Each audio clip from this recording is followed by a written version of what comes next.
Yes. Yeah, fine. Thank you. So that's me. I just as well go through the rules of one thing and another then whilst we're waiting. May I first take the liberty of addressing you all by your Christian names? Is that in order? Is that okay? Absolutely fine. Thank you very much. I would never presume. The next thing to say is the whole idea of this is a dignified, professional exercise. I'll just go through it. Please remember, you will be given an opportunity to introduce yourselves. You'll be given an opportunity during that time to say anything you like about your manifesto. Then we will go into the questions after I've explained to everybody the role of the PCC. Some people will be listening in and won't really understand it. And please don't interrupt anybody while they're speaking. This isn't question time when you can sort of get engaged in conversations. But having said that, at the end of this session, each of you will be given 3 minutes, which is your time to rebut anything that's been said that you don't agree with, come back on anything, and to make your closing statements. Is everybody comfortable with that? I was pleased that we got 4 out of 5 instantly. And it was David Sidwick that unfortunately had a prior engagement.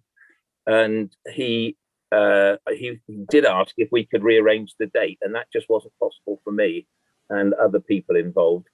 So what I said to him was that, I would either advertise his email address or advertise the fact that he would go on to Zoom at a particular time if people wanted to, or simply give his apologies. He then came back and said, actually, I might be able to squeeze in some time. Can you give me a time slot and then I can leave the meeting that I'm at and come and do that? So I said, well, that seems reasonable to me. So I booked him in at 8 o'clock and he will be asked the same questions that you have been asked. So everybody's got a fair shake. Is everybody comfortable with that? If anybody's unhappy with anything, please let me know. I don't think there's much I can do to change it, but at least you can let me know. I'm really keen, actually, that you are all happy with this. And I do wish you all well, and please wish me well, because I've never done this before. You're doing great. Doing a great job, Alan. Thank you. Yeah, thank you very much. Yes. Okay. With the order of questions, to be as fair as I could, I put all of your names on a list. 1, 2, 3, 4, 5. I shouted downstairs, give me a number between 1 and 5. A voice came back 3. So number 3 on my chart will be the first person, and then we'll go down. And then number 4 will be the first person to answer the next question, and so on. So everybody will answer a question first, second, third, fourth, and fifth, maybe. I don't think I've forgotten anything. No doubt the technical people will tell me if I have. Let me unplug my landline so we're not interrupted. Switch my mobile to silent. And I'm just waiting now for the technical people to say we're green to go.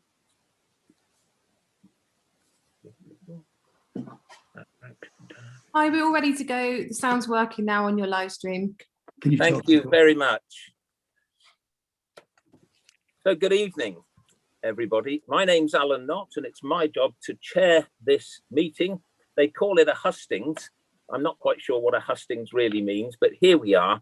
And I have 4 of the 5 candidates for the role of PCC, and 1 should be joining us later. Not his fault, he had a prior engagement, but he's doing his best to give us 20 minutes of his time a little bit later on. I'll just go through the order of events.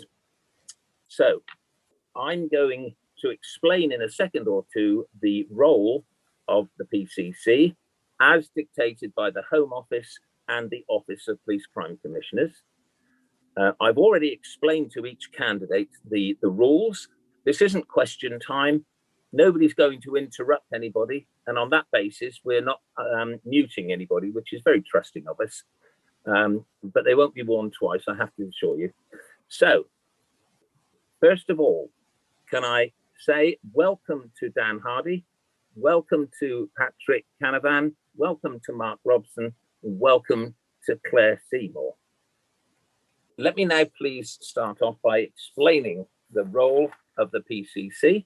I have this wonderful document here, which has got far too much written on it.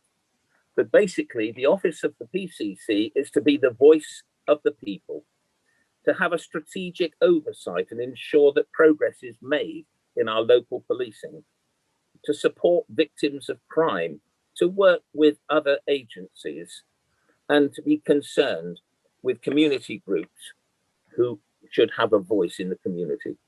And officially, under the terms of the Police Reform and Social Responsibility Act of 2011, there is an absolute requirement on PCCs to secure an efficient and effective police for their area. It's their responsibility to appoint the Chief Constable and to hold him or her to account for running the force, and if necessary, to dismiss the person, to set the police and crime objectives for their area through a police and crime plan, to set the force budget and determine the precept, to contribute to the national and international policing capabilities set out by the Home Secretary, and bring together community safety and criminal justice partners to make sure local priorities are joined up. That's quite a lot, and if you require any more information, you are urged to go to the Home Office website where all will be explained. So without any further ado, can I start off, please, with Dan, who has 3 minutes now to introduce himself and to explain about his manifesto. Over to you, Dan. Certainly, Alan. Thank you very much for the introduction. It's very kind of you. Can I just confirm you can hear me okay? Yes. Perfect. Thank you. Good evening. My name is Dan Hardy, and I'm your independent candidate for the Police and Crime Commission elections on the 6th of May. First of all, a little bit about me. I feel very privileged and honoured to be in this position, and I've taken the decision to stand based on my experiences, and I see my objective of trying to become your next Police and Crime Commissioner as a culmination of my career. And that culmination is based on my experiences from the military. I was in the Grenadier Guards. I've served around the world and conducted 2 operational tours of Northern Ireland. I then spent 14 years of my life in the Metropolitan Police, working community, public order, covert, overt, and I have armed experiences as well. On leaving the police through political changes that I disagreed with, I was very lucky to secure roles, strategic roles in some major companies, including G4S, managing cash risks across the UK, Sainsbury's for crime security around the UK and colleague safety around the world, where I was also fortunate enough to be the chair of the British Retail Consortium Security Group, where I worked strategically as a policing partner and stakeholder and created some of the effective and efficient solutions that are actually used today. From there, I had a couple of other roles, one with the National Business Crime Solution, which was a not-for-profit organisation that secured the appropriate sharing of data between major businesses and policing for the benefit of the business community. And since then, I've become the managing director of a security company known as Amberstone, where I'm responsible for 2,000 people around the UK and Europe. I have vast experience of managing budgets and manpower deployment on a risk basis. I've combined those experiences to create my manifesto, which are across 4 pillars. The first one is around making you safer. I will increase police numbers above government uplift levels. I will improve public visibility, patrolling, and I will promote better police partner relations, bringing the business sectors, private security, the marine environment, the rural community, and local authorities together under a one-team banner. Under collaboration, I will bring everybody together to collaborate for the benefit of all Dorset residents. I will then support victims and reduce reoffending by diverting offenders from criminal cycles, reduce crime by focusing on preventative and educational workings. And change, transformation, changing for the better. Policing must always change, it must always evolve, but it should also be efficient, environmentally friendly, and any change should always support victims, the public, and drive benefit to improve policing or its infrastructure. I believe my manifesto will put communities back at the heart of policing, and I will work tirelessly to deliver it. Beyond my 4 pillars, though, I think we need to focus on the now as we come out of COVID.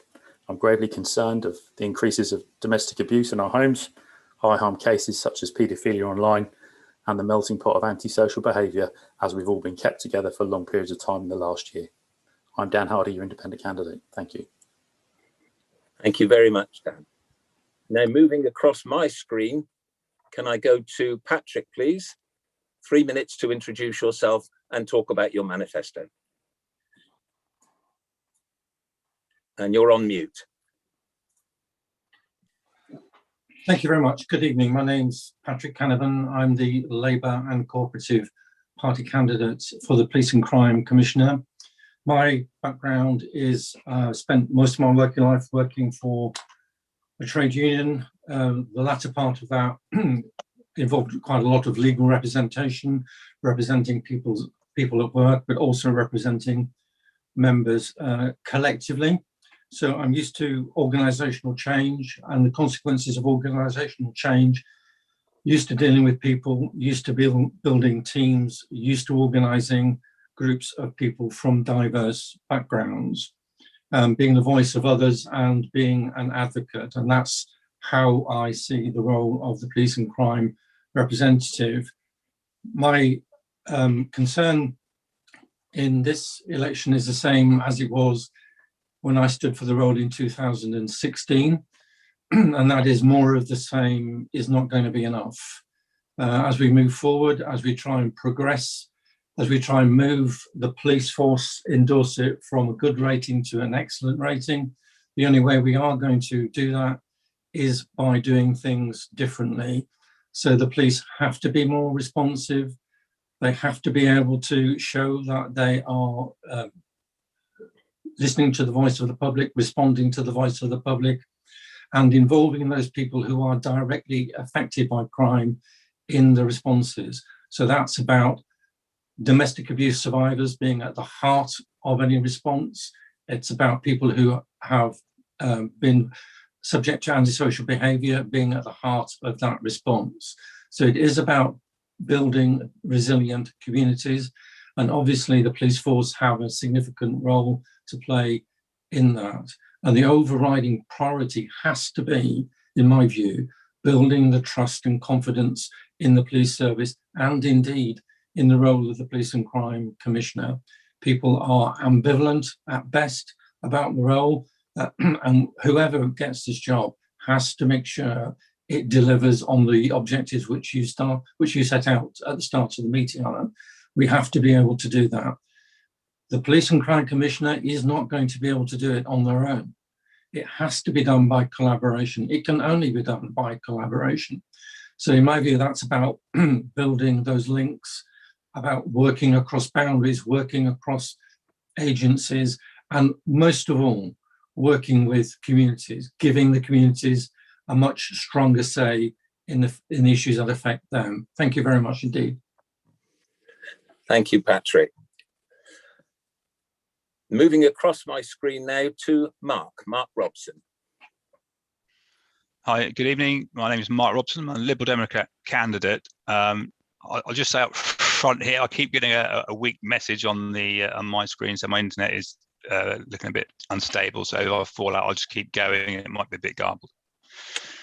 So I've come to the role on the back of 26 years in the armed forces. I served in the Royal Marines as a Marine and worked my way up through the ranks to a warrant officer. And then for my last 5 years, I commissioned as a commissioned officer. So through that experience, I was looking at everything that I'd done. And I have worked in various operational fields all around the world, including Northern Ireland, Iraq, the Balkans, Afghanistan, a number of tours. So I've worked with a vast range of different ideologies, different people, had to blend teams together in all those environments. So as a trooper on the ground, as you like, as a soldier, I've got an idea of what it's like to be on the ground. I've worked undercover, I've worked in the maritime environment.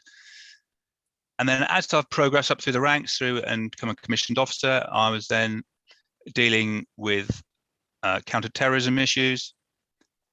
My team was responsible for a lot of training of over 300 personnel 3 times a year. And throughout those roles, dealing with multiple budget strands of public money, which is not an easy task to do, but used to doing that on a yearly basis and fighting for money, but also having to redistribute money where it wasn't working correctly. And that is quite a daunting job, but it's one that I've done, and one that's obviously very important in this role. I'm also a father of 4. I have 3 grown-up children, but I'm also an adopter parent. And I also sit on the adoption panel. And through that, I see the cause or the effects of domestic abuse in our children, and how they develop differently and need a different type of skill set to deal with. So this brings me into where I want to go. Everybody I've been talking to, whether it's the residents of Dorset or the police force themselves, everybody will agree that prevention is better than the cure. So my thrust here is to tackle things like the domestic abuse and the base there, the bottom of the pyramid of crime. If we can get that right and prevent people moving into crime, then that's going to have the knock-on effect higher up the ladder. We've learnt lessons from the army that if you just take out the kingpin at the top, it doesn't actually achieve a great deal. You've got to attack the root cause of the problem. So that'll be one of my things. We need to get more people, more officers on the streets. We all know that, whether that's fully fledged police officers or PCSOs. It's a uniform on the street. It might be using the public sector security forces or security personnel for beach patrols and things like that. All needs to be worked on, but it's people on the street. It's people that residents can talk to, and it's a position where you've got fluorescent jackets on the ground. So neighbourhood policing, we also need to make sure that our police are in tip-top condition. We need to equip them with the latest technology. We need to make them as green as we can. We need to make the funding acceptable and appropriate for where we are in Dorset, where it isn't quite at the moment. So we need to fight for the Home Office, and I will leave it there. Thank you, Alan. Thank you very much. People may notice that I'm doing this. It's really just to help you, because you can't keep your eye on a watch. Can you hear me okay? Bye. Sorry? So when I'm doing this, you've got about 15 seconds left. It's a bit ridiculous, but it'll work. Claire, Hello. over to you. Thank you very much. First of all, thank you very much for having us, and thank you to tonight's organisers. Yeah, for me, this is more than a political race. I have developed my career around public service for communities in order to tackle crime and antisocial behaviour now for over 15 years. I've worked as a police special constable for several years for Hampshire Constabulary. I've done work with victim support, supporting victims, and I currently lead a team of community safety specialists across 7 regions in the Southwest in my role as an antisocial behaviour manager. I've contributed on a national platform in tackling county lines through contributing to the Home Office reports, to domestic abuse reports, drug dealing, hate crime, and I lead a victim-focused service. So I currently sit on one of the Dorset Police and Crime Commissioner's scrutiny panels. I also sit on Hampshire Safeguarding Board, Southwest Domestic Forum, and Dorset Domestic Abuse Forum. I understand the fundamental need for collaboration between agencies as part of a multi-agency response to risk reduction and mitigation within communities. And I personally have built really strong relationships with a lot of agencies across the Dorset region. To cement all of this experience, I graduated with an honours degree in public service, and this was a specialist degree all around, giving me the strong skills and expertise for strong governance and management of a public service. So this leads me to where I am today. So I've stepped forward as a candidate for the Police and Crime Commissioner Office, as it's my priority to work to influence local and national policy. I want to utilise my skills and knowledge in communities, housing and policing to support and represent a local community. I'm here to listen and to take action to drive forward improvements that can make a real impact on keeping our area a safe place to live.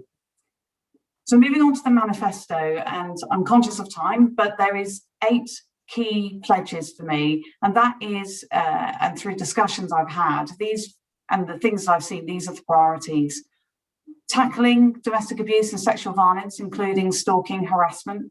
This is to include online abuse and exploitation of, in particular, our young people at the moment, which is surging. investment in new innovation opportunities for prevention and detection of crime, creating a sustainable police force. I'll talk about that a bit later on, and supporting victims and witnesses of crime and antisocial behaviour. Building inclusive communities. We've seen hate crime increasing over the last 5 years. And I've got a number more, but I'm intending to wrap up. So just on the last one, importantly, preventing crime and antisocial behaviour. It's in my job title. So I know something quite a lot about that. So I'll leave it there then, Alan. Thank you very much. Thank you very much. That's most kind. So we now move on to the questions. And we've had so many come in from different organisations. I couldn't possibly ask them all because we'd be here until next Christmas. What I've tried to do is amalgamate a lot of the questions that come in on a similar theme. The questions of a personal nature are best dealt with individually between you and anybody that wants to talk to you, and I don't propose to do that. And all questions will be those that can be answered by by each of you. So that's what I've tried to do. As in all things, there's the possibility of failure, but I have done my best. So I go to the first question and to the first person to answer it, who happens to be Patrick. You won the poll, Patrick. You go first for the first question. Well, congratulations. And this is the question that was asked by most people. And they said, some candidates are aligned to a political party and some aren't. Is it a good thing to be aligned to a political party for this office? What are the benefits of such an alignment or non-alignment? And isn't there a bit of a danger that if you are connected with a political party, the hierarchy of that party will dictate what they want you to do? So that's the first question. And 2 minutes, I'm afraid, Patrick, that's all. So over to you. Yes, I think it's about openness and transparency from my point of view. I've been a member of the Labour Party for a very long time, and I think people who are voting deserve to know that. They deserve to know what my basic principles are, and I think that's pretty much captured in what the Labour Party is saying. I do not believe at all there is any danger of diktat from the political machine. I can only speak for the Labour Party, but if you knew how the Labour Party worked, that would be quite amusing to believe that that worked in that kind of way. But most importantly of all, there is an oath of independence, and I take that really seriously. The Labour Party takes it really seriously because it's about respecting the operational independence of the Chief Constable, and it's about your judgment, an individual's judgment, that they will work on behalf of all of the community for the benefit of all of the community, irrespective of what political persuasion or non that individual has. I do think there are benefits, however, in being a political candidate because of the networks, because of the influence that one has at national level. We only have to look at things like the domestic abuse bill that's going through Parliament at the moment, the thing like the police and crime sentencing bill that's going through Parliament at the moment. If you want to influence those outcomes at national level about the police force, then in my view, there is a strength in being part of a political party. So that's my view. And I don't think it is about being partisan. Thank you very much, Patrick. And the next person on my list for this question is Claire. Thank you. I was very comfortable standing for the Green Party because they really truly believe in the intervention benefits, which Mark alluded to earlier. There are real key benefits that they have in reducing harm, crime and antisocial behaviour. And in terms of the Green Party, they don't whip, so it does allow for independent views. So I don't have to completely align myself to perhaps the beliefs of the party, as long as I state what my independent views are. So that's a really positive part. But I do understand people's concerns where this is concerned, because I think since entering this race, also it's my first time standing, I think it's fair to say that sometimes it could be a race for the wrong reasons, and we really need to ensure that somebody really who has the relevant experience, background, passion is in such a role as an important one as this. I've had the pleasure of working alongside the Dorset Police and Crime Commissioner office and know the benefits and real change that they can bring to a community. So it's absolutely vital that the right person is in post. And sometimes we can perhaps do get a bit fazed by the fact it's a political race, when really it must be about who has the relevant experience. Mm-hmm. Thank you very much, Claire. Can I move on to Dan, please? Certainly, thank you, Alan. I think Patrick touched on this initially, so I won't labour on it.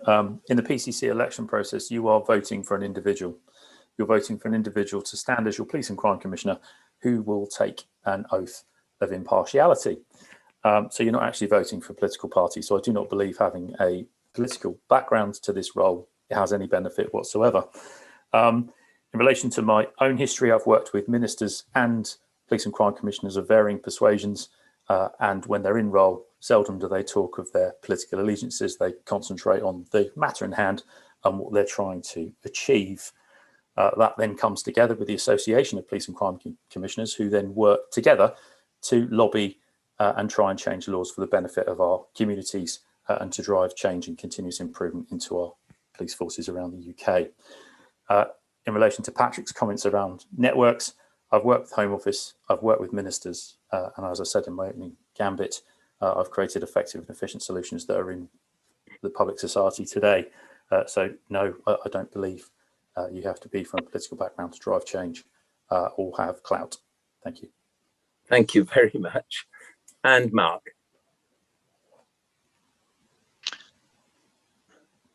Yes, it's by the very nature of the job and the way it's been set up. Unfortunately, as the way it currently stands, it is a very politically dominated, political dominated job. Like everybody else has said, though, you're voting for the person that you want to do this job, and from that respect, consider everybody independent, because we will do it, by our own choice. However, at the moment we've got over 50% of PCCs nationally are all from one party, and that's significant. If we can change that, that's a good thing. So when we're together as a council, as an association of police and crime commissioners, when we're voting on issues, we've got a better spread across the community, across the whole of the UK.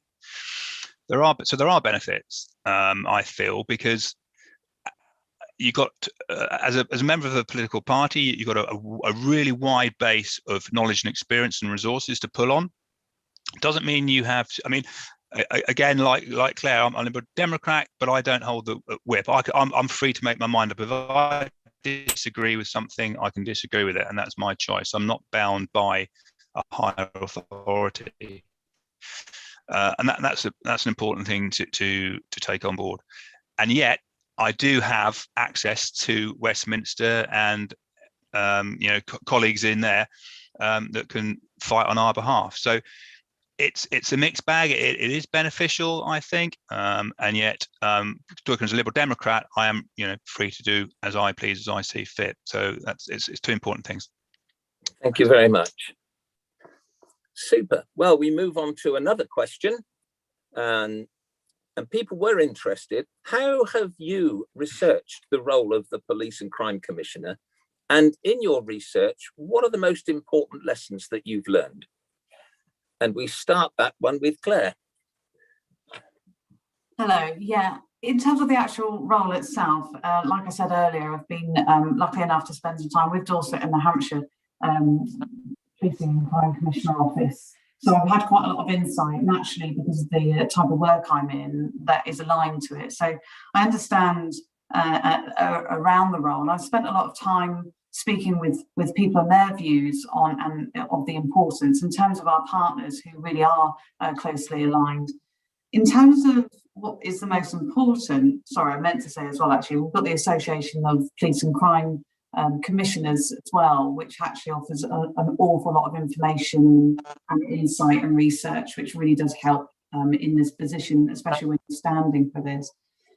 In terms of the most important, I'd be thinking of top three for me. Certainly it's being a voice of the public, first and foremost. Like you said at the beginning, Alan, it's a really, that is what the role is all about. We need to be, really in tune with the public and make sure that we're being that voice.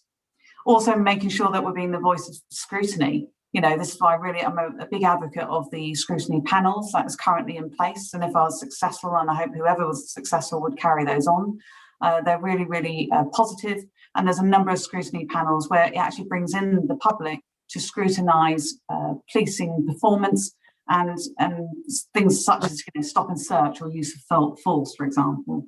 And then thirdly, it's most important making the community safer, isn't it? And that's what it's all about. And we can only do that by being a voice for the public and making sure that their concerns are heard, and we're there for that, and we're there to respond and put things in place to reduce that. So those would be my top sort of take homes in terms of the actual role itself. Thank you very much. And we move on to Dan. Thank you, Alan. So I'm very lucky to have 25 years experience across varying crime and security sectors. And throughout my history, I've been lucky enough to work as a police officer and effectively a member of the public as a business representative with a multitude of police and crime commissioners, explicitly Sussex. I worked with Katie Bourne and Paddy Tipping from Notts. I've also worked with the Association of Police and Crime Commissioners, successfully bidding for police transformation funding to secure effective solutions to prevent and detect criminality around the effective sharing of appropriate data. I built my manifesto based on my experiences, but I also then in partnership shared that with policing in my meetings with the force over the last 18 months. So in relation to my learnings of the PCC role, I would suggest I've got a good background of working with them historically in varying ways as a stakeholder or from inside policing. The lessons learned: listen, listen, and listen. You are the voice into policing. You need to listen to the public, take their views, and create strategic change platforms to support continuous improvement and affect change on behalf of them. I see that as a critical part of the PCC's role, and that's what I will do under an open door policy. Thank you, Anne. Thank you very much. Shall we move on to Mark, please? Yeah, thank you. I started by looking at what does a police and crime commissioner do, and do I have those skills to bring all that together?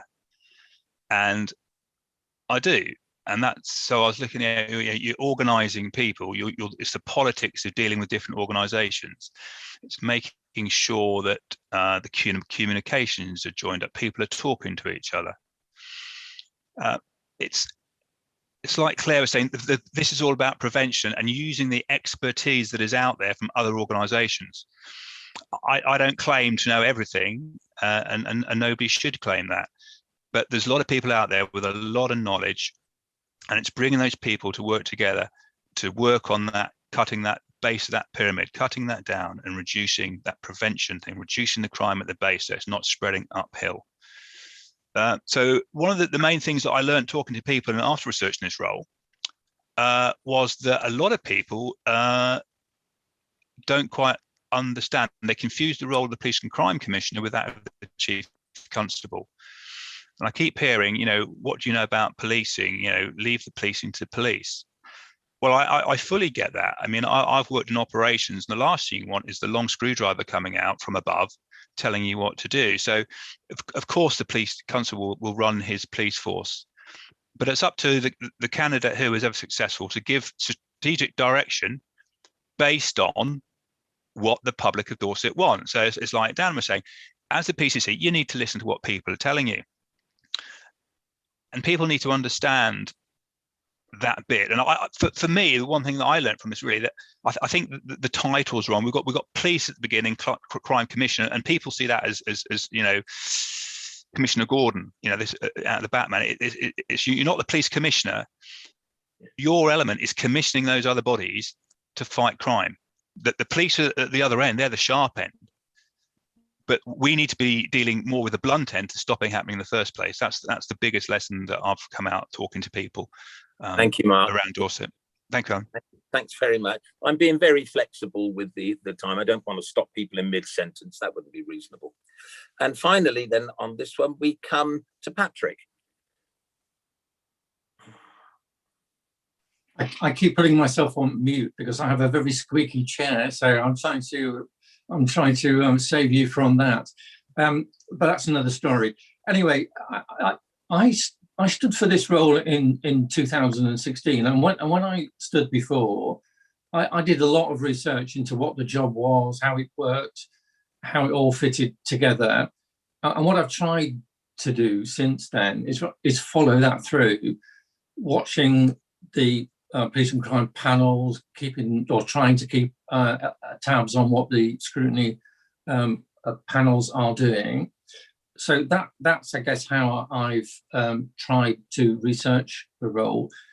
You know, you never stop learning. My dad said that to me when I was a lot younger, and I didn't believe him. But actually, it's really true. You never stop learning.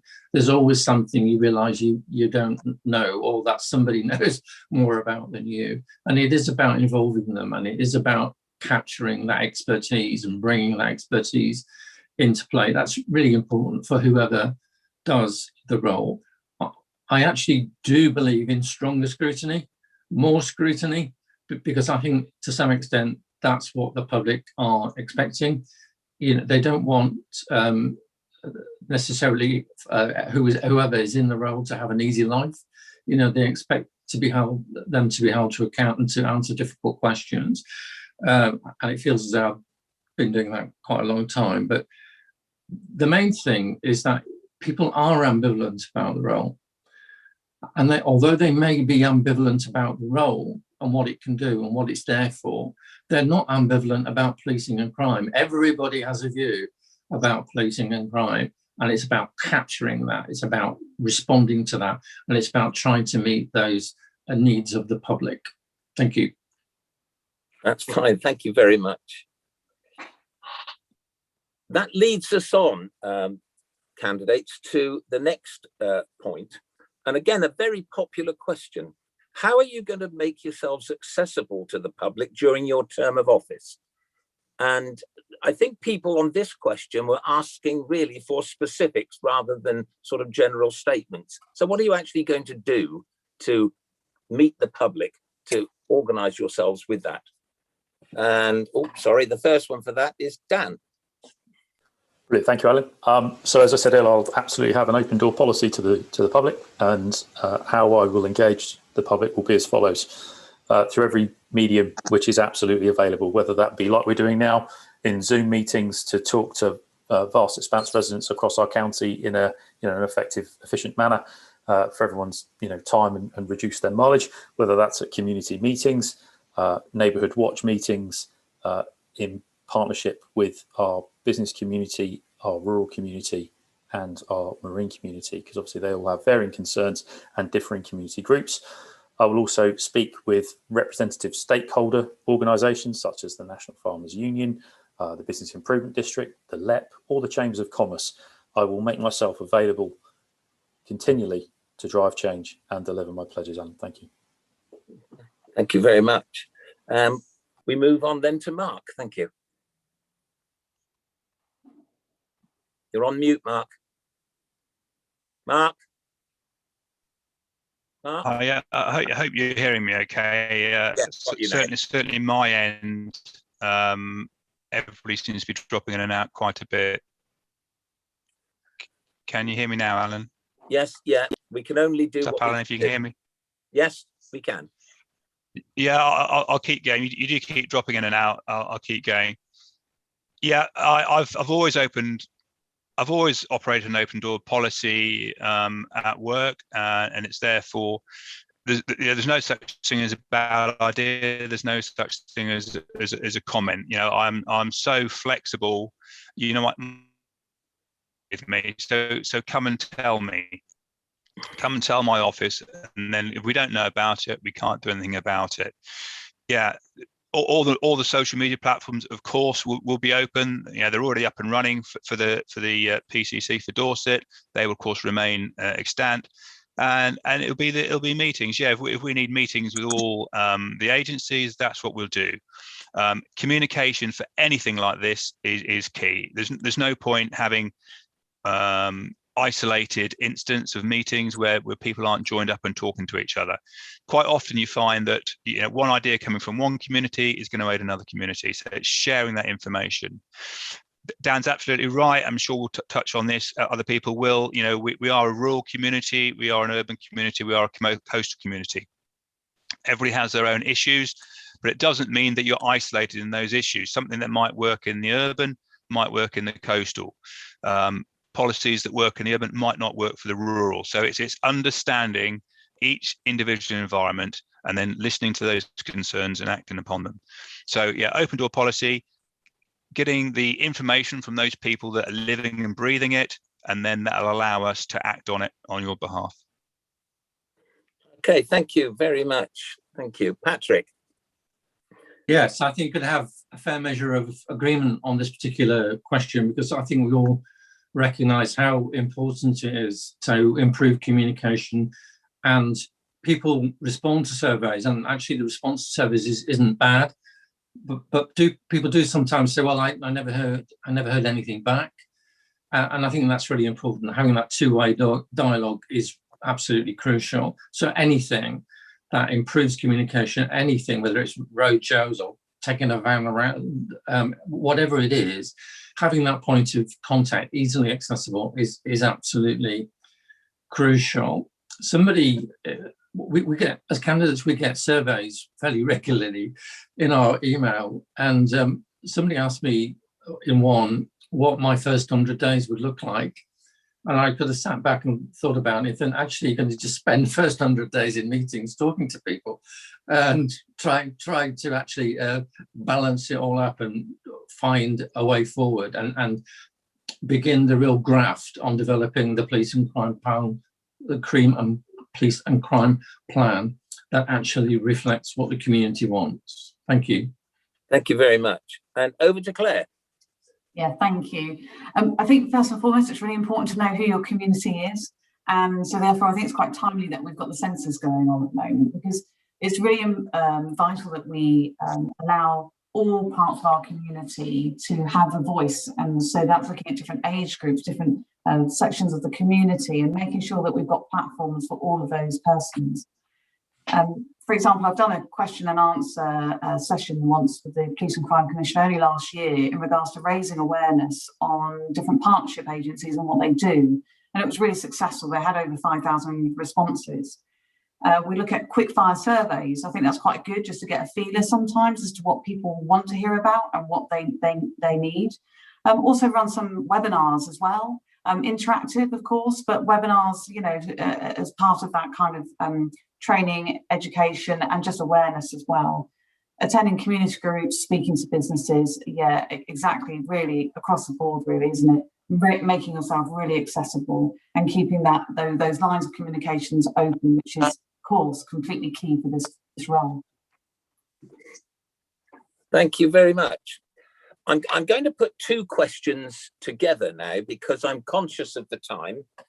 And again, a number of people have written in or emailed in and said this: what are your proposals then to increase funding for the number of police officers on patrol and community officers with designated beat areas? And we've got great concerns about the closure of police stations and the centralisation of police officers. So what are your views on this?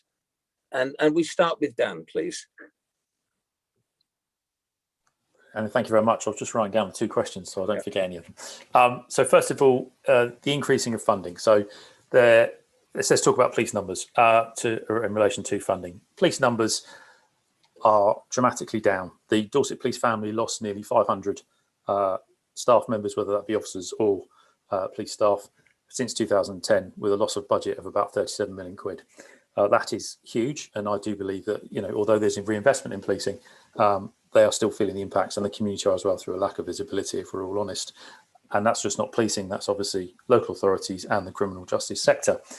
In relation to increasing numbers, if you look at the money that's provided by government to increase numbers, they provide £66,000 per officer.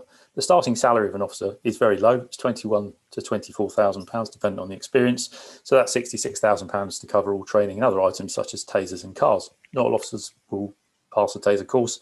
Not all officers will have a car through specialisation, potentially becoming detective, etc., which means that money can be optimised and go further. So I fully intend to increase numbers in that way. You can also obviously use the precept increases to further the policing budget and gain more staff. This needs to be managed carefully, and any decisions to do that need to be done in collaboration with the community, because obviously that affects people's council tax bills. So in relation to my optimisation plan to increase numbers, as I say, that's from the funding provided by the government. What we must also call out here is when you have more officers, you also need more infrastructure, and you also potentially need more police staff numbers, because community policing teams such as neighbourhood teams obviously have PCSOs, police community support investigators as well. And if you arrest more people, you may also need more detention officers. So the policing family has to grow in line with force growth.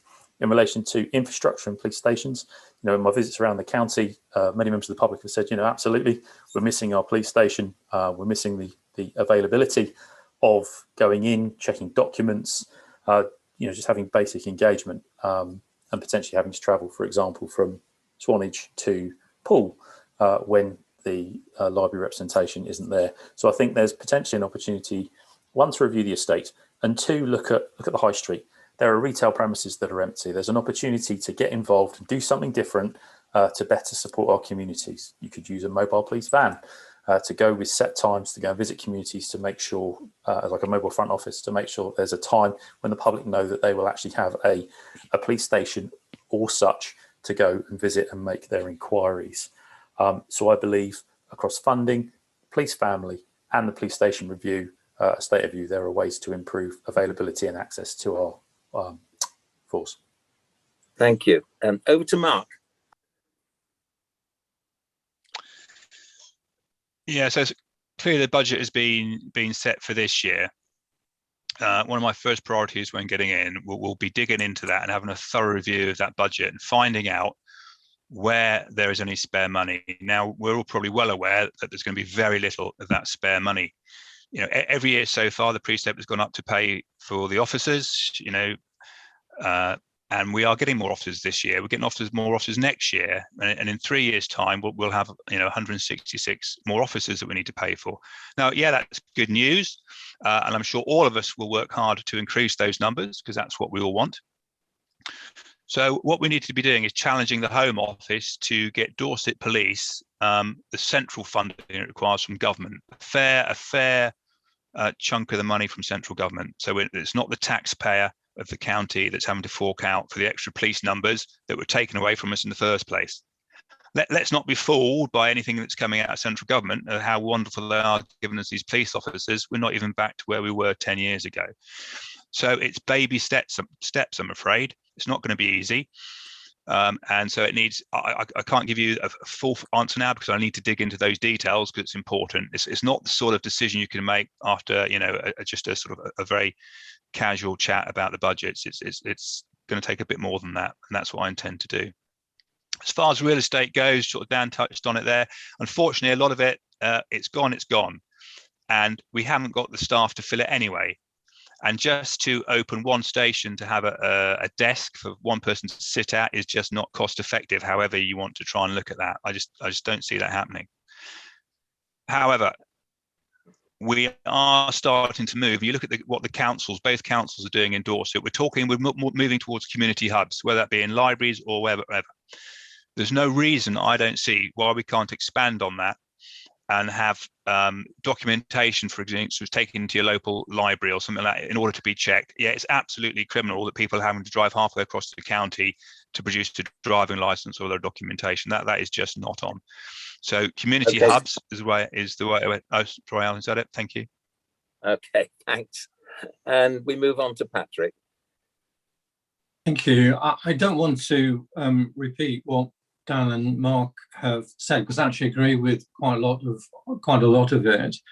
I just wanted to make a couple of other points which haven't been touched on. It's absolutely right that there is money from the government to increase the police numbers, and it's absolutely right that actually we need to keep that going, and we need to keep recruiting over and above those numbers that the governments are funding. That's the plan, it's in the budget, but we've got to keep that going. We've got to keep that money in the budget to ensure we continue to recruit over and above those numbers. But as Mark said, even that will not bring us back to the situation that we had before, because the cuts were so severe. So again, the central funding is absolutely critical. Making that case that the current formula is not working for Dorset is absolutely critical.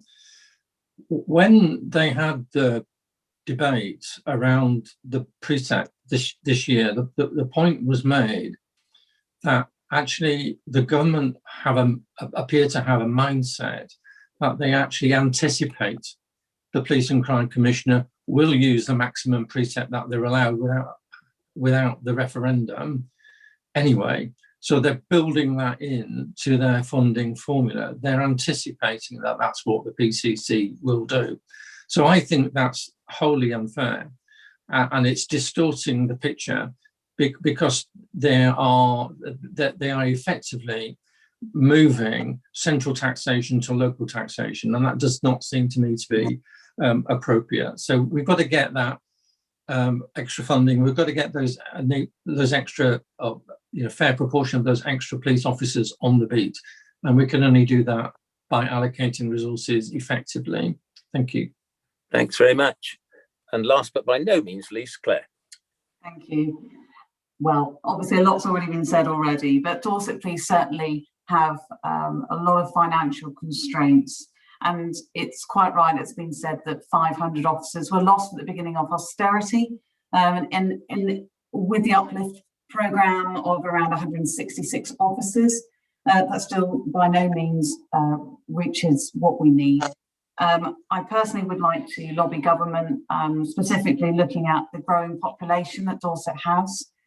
Working for a housing provider, I know that we have a number of new developments going on.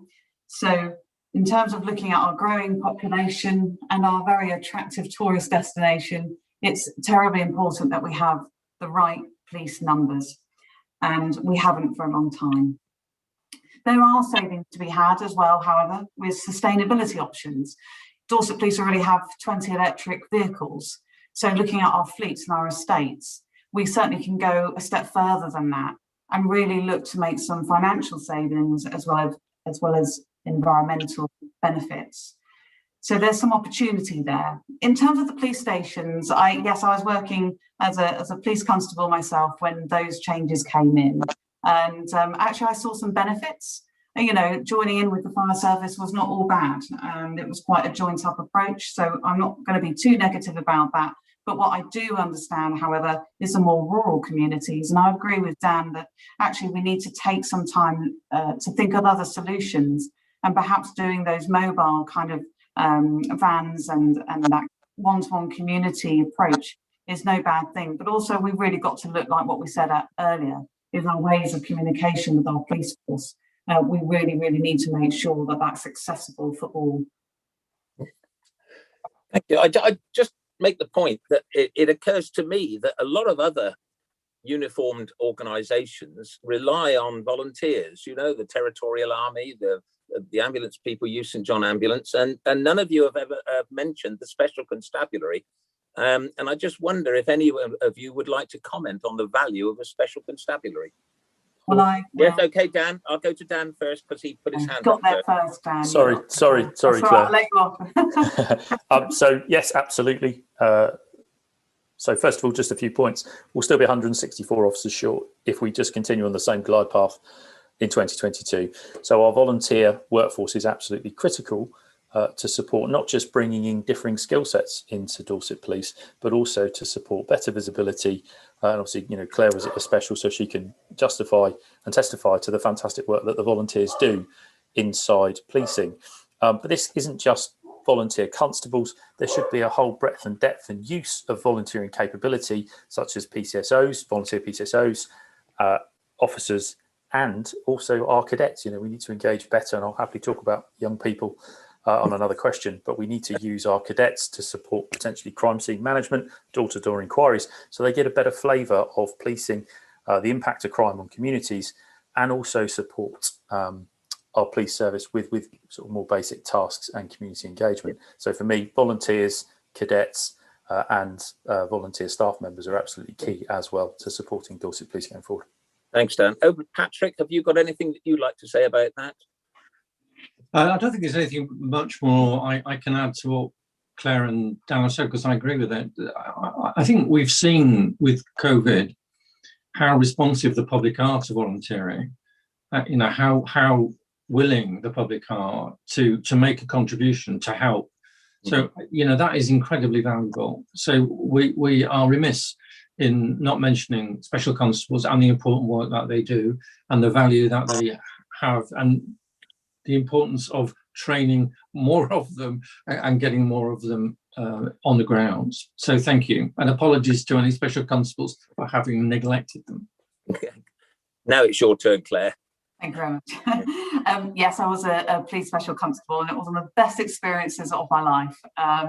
So yeah, absolutely, they add an enormous amount of value, and they should absolutely have a lot of gratitude from the public for what they do in their spare time, and often around the day job. It also is a stepping stone, and I think that's really important to remember. A lot of forces now will say that actually they prefer you to be a special before you become a regular, and I have to say it does make sense.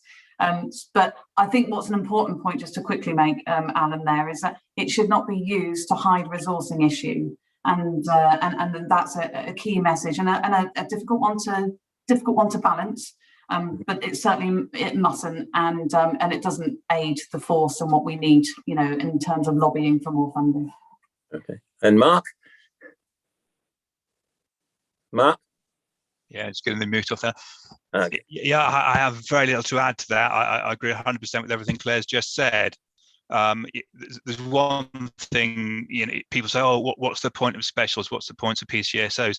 Well, people don't volunteer for this for something to do. They volunteer for this because they're passionate about it and they make a real difference. These are the people that are going out and engaging with the people on the street, you know, the people that are probably down on their luck. They understand the community, and they're really, really important. And anybody that hasn't volunteered for anything, doesn't matter what it is, get out there and volunteer, help your community in any way, and you'll find it so rewarding. I've got nothing else to add. I agree with what everybody else has said. It's not for me to throw my 5 eggs worth in, but a lot of people, when they were asking questions, said something similar to, it's very difficult to talk to a police officer when he's in a vehicle driving past you at 50 miles an hour. And I think perhaps you all agree that's quite a valid point.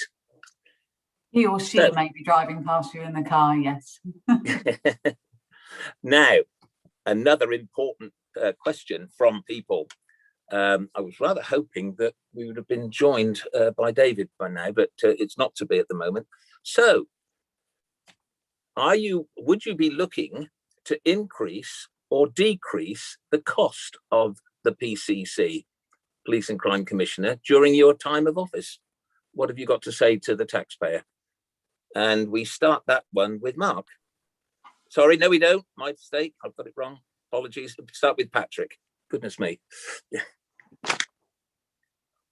I think I'm going to be blunt and say I will be looking to decrease it, because I think the public perception of the role is that it's too bureaucratic. And that's one of the things that I mean when I say about doing the job differently. One of the things that does worry me about the role is that the government are looking to change it, to add more bits to it. And that's a real worry to me, that the idea of merging police and crime commissioners with fire and rescue just seems to me to be wholly ridiculous and fraught with difficulties. So you have to make what you manage effective. So that is about looking at absolutely everything. And one of the things I think that would be fairly high up on my agenda to look at is the way in which the commissioning role, which Mark touched on earlier, the way in which services are commissioned by the PCC needs a wholesale review, because it's a big chunk of the budget. That if you look at the balance sheet, the amount spent on it is quite significant. It's almost as much as the entire budget for the staff. So that is one of my things, to make it leaner, fitter, more effective, and definitely, absolutely, definitely no deputy PCC. Thank you, Patrick. And we move on then to Claire. Yeah, hello. I wouldn't be looking to increase it. I mean, when I've looked at Dorset Police's balance sheets, it looks like 1% of the policing budget goes to the PCC office, so I wouldn't be looking to increase it. But certainly there's scope there to look at potential savings. But I have to say, this is a really important role. It's a really important role for the office. You know, we're looking at making sure that we're be a well-performing police service. So if we're wanting this office to work as efficiently and as well as, to be fair, it has been, we need that to continue. And you know, if we're looking at growth potentially, and we know that we do have a population growth, I think actually it could put our policing force under more pressure, because they won't be able to have the community voice that they currently have through the office. So I'd just be mindful of that, we need to make sure that we understand that how important the purpose is, and it is to be the voice of the public. So if we start slashing that anymore, who's going to be impacted? Well, it will be the public. But certainly it's fair to say no increases. Thank you. Let's move on to Dan. Thank you, Alan. So to avoid repeating, it's probably best providing a little bit of history, and that based on budget. So obviously the budgets were slashed through austerity, and in that time the dependence on the council taxpayer got greater. So what that means is where it was probably more sort of 65-35 as a percentage government versus council tax, that's now 50-50. So the Dorset Police budget is £150 million, of which 50% of that is council tax precept, and that's based on increases through time. Would I want to increase the size of the OPCC? No. Claire's already covered off, it's 1% of that £150 million. And I'd like to make sure it remains lean, fit for purpose, and should always continually improve, just like any other business or organisation. Obviously, there are statutory roles inside the OPCC function: Chief Executive, Chief Finance Officer, etc. They are roles that you must have. The Home Secretary has announced that she would like to mandate that we have deputy PCCs in the future. Obviously, this would drive more cost. I disagree with that. The incumbent asked me if I would have a deputy before she even announced it, and I said, no, I wouldn't want to. Martin, if I remember correctly, actually had a deputy at one point, which he doesn't have now. So that would suggest the review has also taken place already. It's also, when we're talking about budget, Alan, we might as well call out risks. Budget risks. We've gone through COVID. We are, as a society, dependent on the third sector, our charities in the criminal justice world. And, they haven't had fundraising. They haven't had charity shops. So there may well be a requirement for the OPCC to commission and further support critical friends going forward. So there are some budget risks and also Brexit risks as well that need to be considered in that review process. So to answer your question shortly, no, I will not increase it, but they're all the factors that build it up.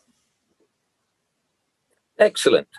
Thank you very much. Well, it's 8:10 by my clock, and we were expecting or hoping to have David Sidwick from 8 o'clock. So unless the technical people can tell me that he's waiting in the wings, can I hear from our technical people at all?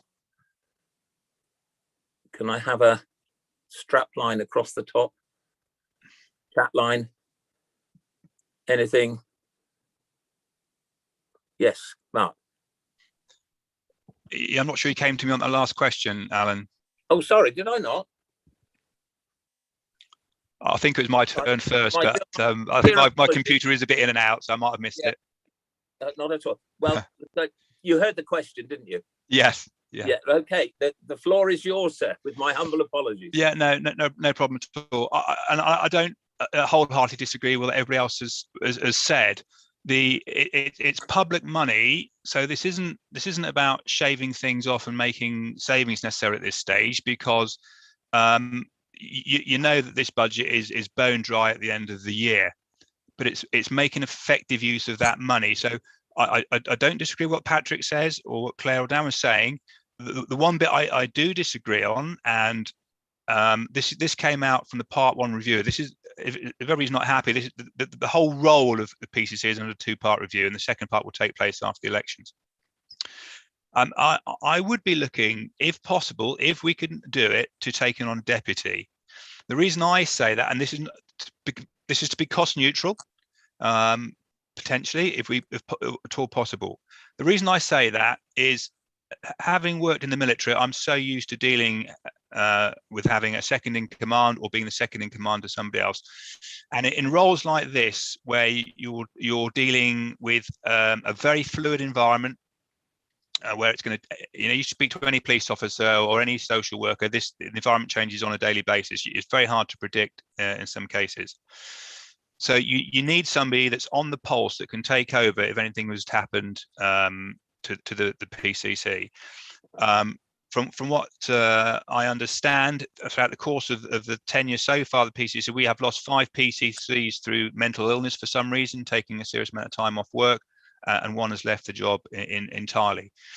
So having somebody that can step into those shoes and keep everything running on track, keep all the engagement going, I think personally is very important. So I'd be looking for somebody for that role. That's probably my only thing that I have different from the others, because everything else they say, I absolutely agree with.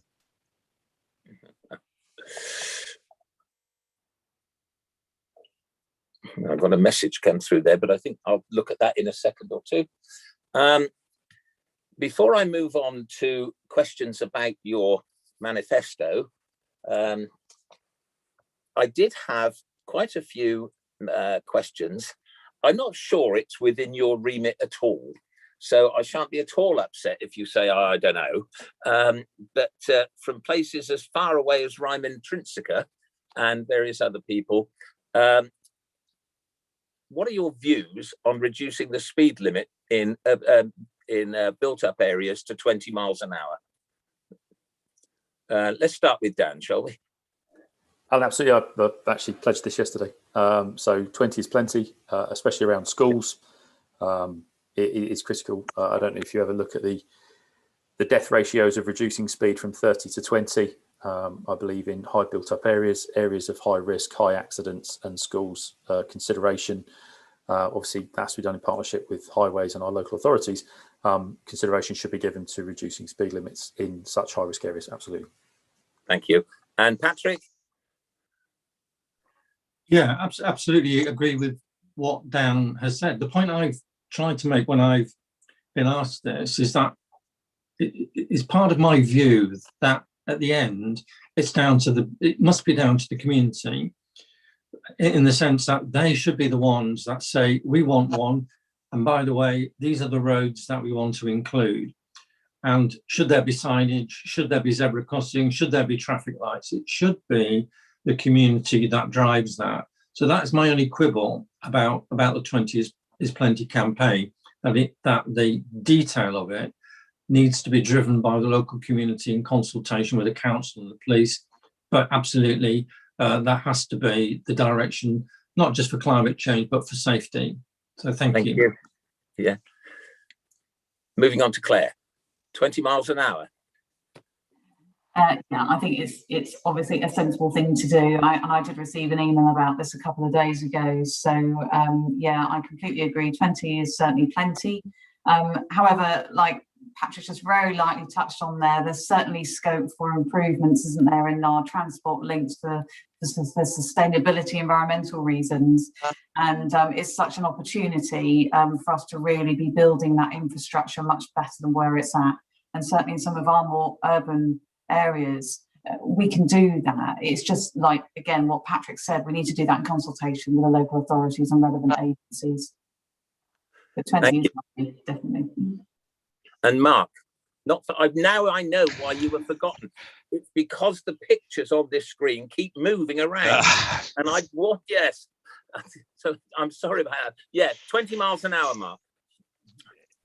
Yeah, huge point, and it's not just about 20 miles an hour. That in my opinion, that the whole system is flawed, right from our motorway speeds all the way through to the urban areas. I just tweeted this morning on the school run. I just stood by the road and watched everybody tear down the road past the school at 40 miles an hour and a 30 mile an hour at school drop-off time. I was absolutely appalled. Yeah. The scope here to get, around schools, we need a 200-meter zone that works like, it's a time zone, school drop-off and pick-up time, you're down to 20 miles an hour. But unfortunately, Patrick picked up on it there, and we all know it's not enforceable at the moment. It's down to the councils to enforce it. It's down to the public community speed watches to monitor these things. That has to change, but it's an attitude change from all the drivers. And it's okay to say we'll change the speed limit, but we need to, as an advanced driver, we need to give something back to the driver as well. We can't just take everything away. Every traffic officer listening to this is going to scream at me, and those that have been in the police force, Claire and Dan might too as well. But a modern car herring down the motorway at 80 miles an hour, how dangerous is that? I know that's easy for me to say, and it's not so easy for somebody that's dealt with a road traffic accident and pulled out, somebody that suffered from there, or if you're a victim of that. So I do understand that. But it comes down really, we need to change our whole ethos to driver training as well. So it's okay putting speed limits on, but we need to, but that's not the issue. The issue is the quality of the driving, and that's what needs to change. Now, candidates, a question has come in from somebody listening in on the YouTube channel, which is quite remarkable. I'm really pleased about that. This question is from well, I won't say who it's from, but it says, what is the candidate's view of how seasonal behaviours can be managed? For example, traffic management, enforcement and antisocial behaviour. So who should we start with first? Anybody keen to go first? Thank you very much, Dan. Yes. So absolutely, seasonal behaviour is a challenge. I think most of the candidates were on the BCP call the other day, listening to the plans that the council are putting in place for the summer. Also, living in Poole and cycling around our fabulous county in high season, it does, it can be a nightmare. So what will happen this year? Obviously, there's going to be an increase of security officers, police engagement and a command centre to support better management. I've got a few questions around that, around the timeliness of the security deployments and the issuance of bylaw tickets for those potentially camping on beaches. So how are we going to manage antisocial behaviour? So first of all, there's a lot of talk about antisocial behaviour. It's been heavily politicised in this process. So I think it's probably talking about what is ASB. So ASB is either personal, nuisance or environmental, and can be built up of a multitude of things, Alan. So it could be abandoned vehicles, nuisance, fly tipping, all the way up to fireworks. And then we have to be really honest here. How do you deal with a multifaceted issue? First of all, those far-ranging incidents and issues are not all police matters. They all require prevention, investigation, intervention or enforcement, but they require collaboration. That collaboration was enshrined in law in 1988 in the Crime Disorder Act, and that has evolved in time through antisocial behaviour legislation. And I believe strongly that partner responsibilities between local authorities, housing associations and community safety partnerships need a dedicated ASB unit across both council areas, led by policing, which will require mutual resources and mutual funding from all parties. And this should enable consistency in delivery, intelligence capture and improved customer service.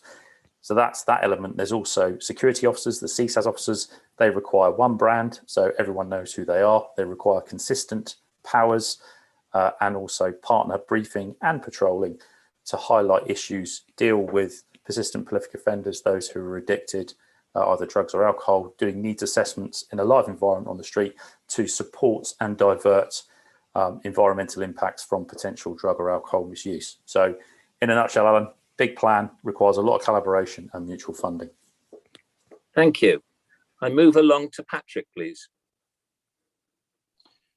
Yeah, I don't want to repeat what Dan has said on antisocial behaviour, because I actually agree with all of that. And he's touched on the plan which the council have put in place in relation to the potential problems this summer, I think it comes back to how we change people's behaviour, and that is a huge. That seems to me to be huge. You can put in place issues like practical issues like road closures and car parks and park and rides. You can do all of that in terms of managing those numbers. But when council staff are left in a situation when the following day, after a large influx of visitors on the beach, they're left with tons, literally tons and tons of rubbish, we have to do something. So I think the idea of actually having marshals is a good one. It's about reminding people that actually, look, there's a bin there, can you put it in? They are going to get abuse, and there's no doubt about that. But they are trained to deal with it, and people need to learn that there are rules. If you come to our beach, you follow the rules, and that I think is the biggest task. And I think the educational programme of what we expect when visitors come here is going to be central to this. So thank you. Thank you. And although Mark has dropped to the second row again on my computer, he's next. Yeah, it's something that I think the councils are starting to get a hold of now, after the incidents that we had last year. And 5 million extra people coming here during the summer, it's going to need a surge. And where does that surge come from? It comes from utilising the private sector that's happening at the moment. As Dan said, there are a few issues with that maybe need to look at some of the timetabling of how that's going to work. But it's getting more of those volunteers through. It is the CSAS officers, it is the community support officers. As those numbers grow, then we need to maybe look at expanding that scheme so that you are seasonal. You can only manage 2 months during the summer. So we need a surge of manpower during those critical times. So we're not staffing it all year round, but when we've got that surge of people, we need that surge of support. And that comes from everything from dealing with all the parking and the towaway. Anybody that was down at the beaches last summer, absolutely. There was cars absolutely everywhere. You couldn't actually move for cars. You couldn't actually walk on a pavement because every pavement had a car on it. And until something's done about that, people just going to keep doing it. So yeah, it's like Patrick says, yeah, come and enjoy Dorset, come and enjoy our hospitality, but please behave yourselves and let everybody else enjoy it as well. I'm sure, mentioning all those cars, it's time to go across to Claire. Thank you. So it's not all about cars. Antisocial behaviour is in my job title. So seasonal antisocial behaviour, yes, I completely empathise with the person who's asked that question. We saw a 58% increase, for example, during the pandemic when the sun was shining. So it really was a challenge. I think in terms of the challenges to be met on the local level is certainly we need to understand from, as partners exactly where our rules and our powers and tools, how we can lean on each other with those. Under the Crime and Policing Act, we have an enormous array of tools that we can use if we work in partnership. I think in terms of the more seasonal and I can imagine what people are thinking about, because I'm thinking about it too, being in the Bournemouth area, is the influx and what that means for us. So Dan's already mentioned about the additional security and CCTV on our beaches, which is one thing. I think we need to look at some other solutions though as well. And one of the things is there's a new app that I saw recently that allows you to check the local car parks in the local area before you set off. And we really, really need to tap into those advances, those technological advances that could prevent further people coming into the area to only find themselves gridlocked as well and not able to get anywhere near the beaches. This would stop, the environmental impact and also the impact we feel as residents in this area.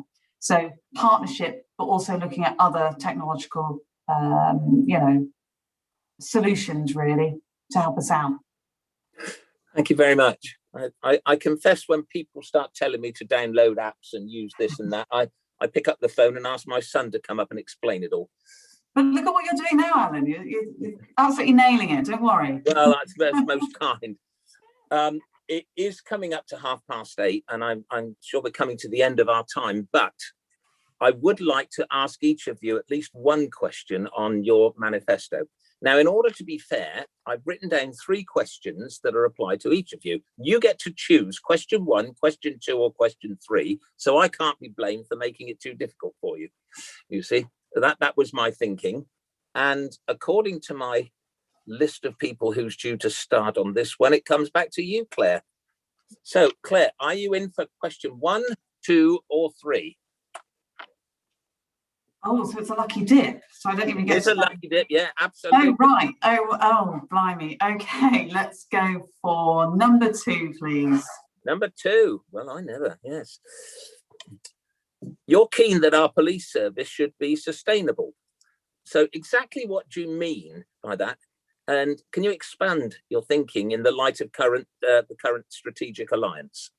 Yeah, absolutely. So we've got Dorset Police have got 20 electric vehicles, and what I would be looking to do is doing something similar that of Gloucestershire's police. If anyone has a look at them, they're really making strides to become a sustainable police force. They have a pretty much almost a whole fleet of electric vehicles, making huge economic, social, and environmental impact. Which then obviously they can reinvest that money back into the service and potentially into police numbers. I think we've also got to look at our estates in terms of sustainability and perhaps some of the use of those. I know there's a big piece of work going on that already, but you know we're living in a world where it is becoming more online. We need to make sure that we are not falling behind as public services. Sometimes we can do that. So we really need to work with our private sector as well to make sure that we keep up with trends and also efficiencies that in turn do have financial savings as well as, like I've said, environmental benefits. Thank you very much. Now we move on to Dan. 1, 2, or 3, Dan? Oh, let's go number 1. I will reduce crime, it says. I will reduce the fear of crime and better protect the vulnerable. How are you going to do that? Certainly. So all of the pillars of my strategy combine, Alan. So I've put a 4-pillar strategy with multiple deliverables, which I've been releasing to the public every day, and they've been on my website for about 18 months. So for me, the key part of, first of all, preventing crime is around education and prevention. So we need to engage with our young people. We need to support our young people being a part of creating policy for the future to give our leaders of tomorrow a voice today. And also we need to rehumanise our police officers. You made a point earlier around driving around in cars. In my young person engagement, they felt that the only time they speak to a police officer is when they feel like they may have done something wrong. So the human side of policing needs to come back, also aligned with sharing of good news and not just bad, because I think during COVID, predominantly the press around policing has been terrible. I believe through increasing police numbers, increasing visibility across policing family, officers and police staff, better collaboration with our partners, local authorities, businesses, marine and rural communities to drive education, better reporting, two-way sharing of intelligence, and all of that combines to support deployment and improves trust and the capture of intelligence. All of that combined will reduce crime and the fear of crime. Thank you very much. Now, Mark, over to you. 1, 2, or 3 in your lucky dip. I will try number 2, please, Alan. With road deaths in Dorset increasing, I will urgently expand the No Excuses campaign and to reduce dangerous driving and speeding with education and enforcement. So how will you expect the No Excuse campaign then to develop to cover offences other than speeding in order to reduce the number of people that are killed or seriously injured? After all, there's no excuse for going through a red traffic light. There's no excuse, is there, for disobeying a stop sign? So how are you going to manage that? It's like we sort of touched on earlier, that the starting point for this will be working on the 20 is plenty campaign. It'll be getting those zones into schools. It'll be encouraging and working with the partners in the watch teams to do regular patrols in more areas, get more volunteers to do speed watch duties.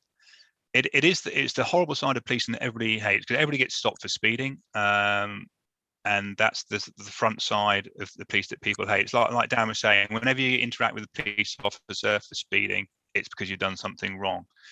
And you know, I don't know how many people want to put their hand up and admit that they've broken the law every single day when they go. So let's not pretend that we're all above that and that we haven't done it. So it comes back to it's a wider program of education, of driver education, and that needs to change. So that's the bigger thing. That's well beyond Dorset, clearly. But as you get coming back to no excuse teams, they do a great job. We all hate seeing those vans, but that's what works. If they're in the right place at the right time, acting as that deterrent, when you get that letter through the door saying you've just been caught doing 60 miles an hour around the Dorset way or whatever, then hopefully that'll make you think twice about it. Dorset run a very good driver awareness scheme, but again, I think that can be improved, because there's a lot of people come away with that and they will reduce their speed for the first 6 months and then it'll go up again. So there's more to be done on educating people in the dangers, and Dan touched on it earlier on.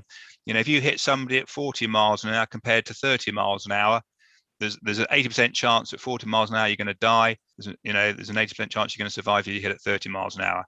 So it is education. It's people understanding. People don't realise they're driving a 2-ton machine, which is going to do a lot of damage at 10 miles an hour. It's not until, unfortunately, people have an accident and they can see the damage that can be done to you and other people that actually people change their thinking about driving. Thank you. Okay. Thanks, Alan. Yes, Patrick. Sorry. Yes, Patrick. Yeah, I better pick 3. Number 3. How would you attempt to ease the problems of low-level nuisance within communities, such as parking on pavements, small gatherings of young people getting up to mischief? Yeah, that comes up really quite often, surprisingly often, really. But it comes back to the different forms of antisocial behaviour and how these are tackled. All forms of antisocial behaviour effectively are a form of nuisance. So it's about how you manage that. And for me, there's several strands. It's about getting the police more engaged with the community. It's about interface with young people, finding young people other things to do, other initiatives that they can be interested in. And Dan touched on a really important point earlier on, and that is about involving young people and not making decisions about young people or what should happen to them without involving them. So what do they want? Where would they like to see this activity? But there is a big job to do about education, because sometimes these are really small things like fly tipping or things that actually are fairly easily solvable if the individuals only took some degree of responsibility. And it's, I think, if you build resilient communities, you can begin to enforce that. So it's a collaborative thing, and there's a lot of work to do. But if you join the dots of the different agencies, I'm confident you could do that. Thank you very much. We've been going for more than an hour and a half, and it's time to sort of wind down. I'm going to ask you one last question at the end, and this will give you a bit of thinking time. It occurred to me that when I was 12 years old, I was allowed to stay up and watch Dixon of Dock Green. And Dixon of Dock Green became my very favourite TV police officer. In fact, I think he was about the only one. So after you've finished up, I'm going to ask each of you in turn, who's your favourite TV police officer? That'll get you thinking, won't it? And hopefully it'll end the meeting with a smile. But this is now your 3 minutes to wrap up, to refute anything that's been said, and to make your final plea to the people who are listening as to why they should vote for you to be our police crime commissioner. And I start, please, with Dan. Thanks, Alan. So I've just been quickly looking through my pages of notes from our meeting, and I don't have any rebuttals. I think all the candidates here have given a great showing of themselves this evening, and I think they should be applauded for everything they're trying to do and the engagement they've been having across our communities. So well done, everybody. Why should you vote for me? I have 25 years of experience. I understand policing. I understand the impacts of decisions on communities. I've seen both good and bad.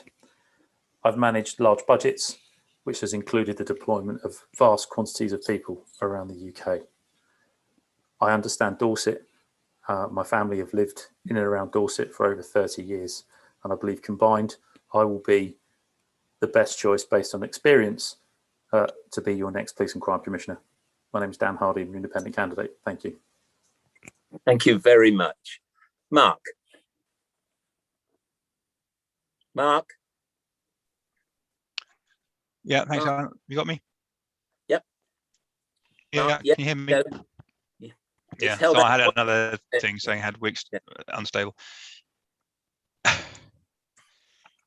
Yeah, no, I'm passionate about using the skills and all the experience I've acquired in the military to bring those forward into this role. The two join together very, very well indeed. It's about political management of people and organisations. It's about having flexibility to adapt to an ever-changing world. And it's about being able to deal with public money. So these are all things that when I was looking through what I had done in the past and what I could offer to the role.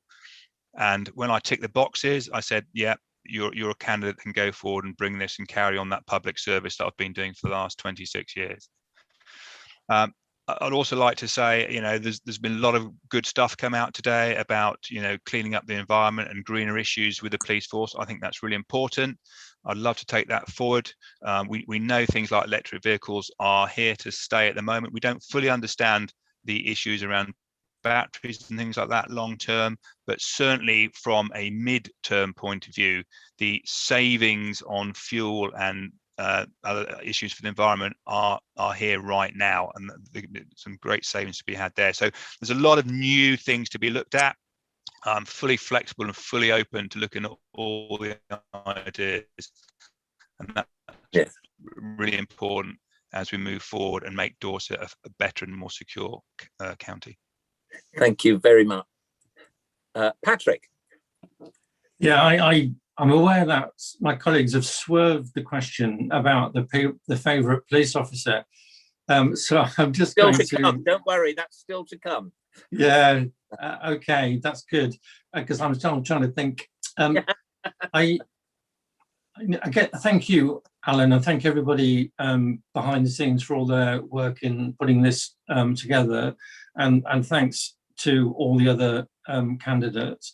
And I do mean this sincerely. The whoever gets this job, or after the election on the 6th of May, is going to need this collective expertise for sure, because it's a pool of talent which is simply there to be tapped into, and we underutilise this kind of talent in our communities, and we need to do much better at bringing people together and finding a collective way forward. I still disagree with Mark about the role of the deputy, but you know, sometimes the government are going to tell us how we've got to do it anyway, and you know, we may not be given a choice. But the future of policing is going to change, and it's different now to when I was young, and it will be different again when my great-grandson is my age. That is for certain. It will become much, much more technological, much, much more intelligence-led, and the police force and the criminal justice system has to be prepared for that, and we need to make a start now. Thank you. Thank you very much, Patrick. And Claire.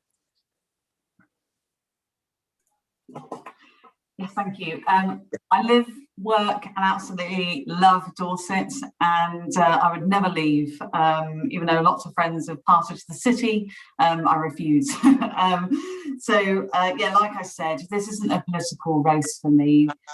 This is about relevant experience. I've given 15 years of dedication to public service, from education, from work experience, to volunteering, and whether I'm successful or not, I'll continue to do so. It's my passion. I love it. And I love making a difference in communities, and in particular around crime and policing. Remember, you've got 2 votes, and please vote for experience. Thank you very much. Thank you very much. A thought did occur to me, and I just wonder if the No Excuses campaign could actually extend to PCCs increasing their budget. Would that be fair? Nobody's going to mention it. Let's not do that politics thing where we commit to something and then, yeah, let's wait to whoever's in the seat and we'll go from there. Right, I shall get into trouble, I'm sure. Patrick, then, as you were so keen to answer my question, who is your no, you can't have a very favourite, who is your favourite TV actor, policeman, woman? Yeah, you made me feel my age, because I remember watching Dixon of Duck Green in black and white. You know, it's a long time ago. I really liked Morse because he was as irascible and as moody as I am. So it was always good to know that there was somebody else out there who was as you know, kind of slightly unpredictable and strange as yourself. So I really liked Morse. I had a great admiration for that kind of style and approach. Thank you. Dan. So Alan, this is a tough one. I wasn't Dixon of Dock Green. I was more of the Bill. Stampy was always a favourite. However, he doesn't win. I like to sort of be a bit of a cheeky monkey every now and again. And I really quite found Rowan Atkinson, his policing jokes around the Metropolitan Police's behaviour, quite funny. However, for me, my favourite police officer was a detective story, and it was a True Detective programme, Series 1, and it was Martin Hart, played by Woody Harrelson, and it depicted, in my opinion, a true impact of policing on victims and on the officers themselves from a well-being and a reality standpoint. So I'm going to go with Marty Hart all the way. Thanks very much. Come on then, Mark.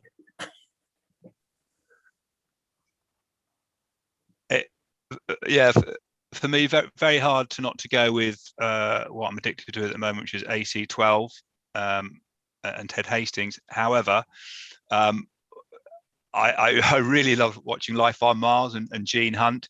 You know, I don't know how typical he is of a metropolitan or an officer for Manchester, but you know, he was a little bit rough and ready, but his heart was in the right place, and he was always trying to do the best that he could for the community. Okay, Claire, this is your big moment. Thank you. I absolutely used to be obsessed with the Bill. I love the Bill, so I can't choose somebody specifically from that, but I just recall it's a really happy thing to do, and my mum would watch it with me, who was also in Dorset Police for a number of years, and she used to recount the stories of when she wasn't allowed to have a baton, so all she got was a handbag. So I'm not quite sure what she was going to do with that in her line of duty, but luckily we've moved on a bit since then, but definitely the Bill. Thank you very much. And from me, can I say it's been an absolute pleasure to discuss these things with you over the last hour and a half. You've all been most dignified, you've been fair, and you've been cooperative. And if I may say, this has been a brilliant exercise in British democracy. Thank you all for sharing time with us. And I'm sure you've given a really good account of yourselves to the people of Dorset. I wish you all well. Thank you and good night. Thank you, Alan. Thank you, Alan.